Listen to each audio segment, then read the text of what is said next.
My name is Ricardo. I'm 26 years old. I'm from Colombia.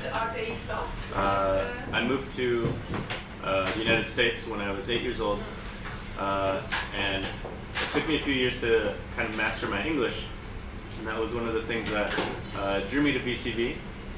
I thought it would be kind of a fun experience to see people at different stages on their journey to learning English, and to kind of see how that could help, see how I could kind of use my experience learning English to help others. Even though, you know, it's Vietnam, I came from a Spanish background.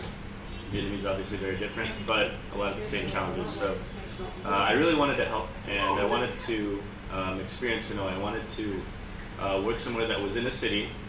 Hanoi is quite a big city, so that worked out nicely.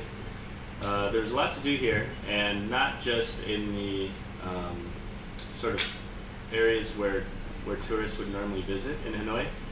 VCV is located kind of in another interesting area that is a little bit less easy to get to know. It's less, you know, English stores. People seem to speak more Vietnamese and less English just in the street, and you don't see too many foreigners. So that was kind of a nice surprise. It was an opportunity to dive into the culture a little bit more honestly, and kind of try to figure it out, which was challenging sometimes, but also really fun.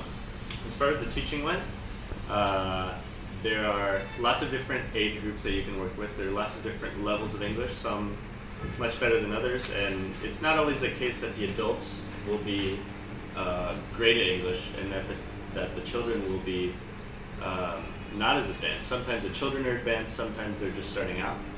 Other times the adults are great and just need more practice and kind of want to expand their vocabulary and absorb elements of the culture or pronunciation.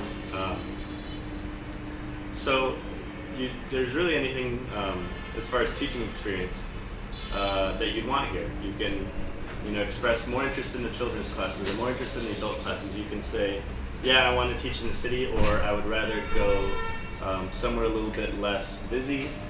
There was one weekend I spent at the outskirts, which was quite fun and quite different.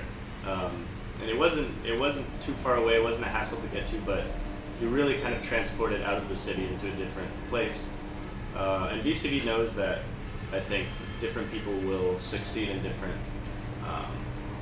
teaching assignments. And you know, you have your say in that, and you can have conversations with the people here about what you like, what you think your strengths are. So it was really quite flexible. I felt like I had a good amount of free time. You know, not so much that I get bored, but enough that I'd have a day off now and then to go and explore, or I would be invited along to outings by my fellow teachers. So there wasn't really a dull moment. I was here for 6 weeks. Pretty sad to be leaving. Sad to be not teaching anymore. I did kind of get to know some of my students. And by the end, it was very sort of conversational. They wanted to learn, but they also wanted to, know more about me, know kind of where I came from. And once you build that trust with the students, teaching becomes less of a job and more like you're volunteering your time. So thanks VCV, thanks Ms. Hay, thanks everyone. It's been a good time. Sad to be leaving. Thank you so much.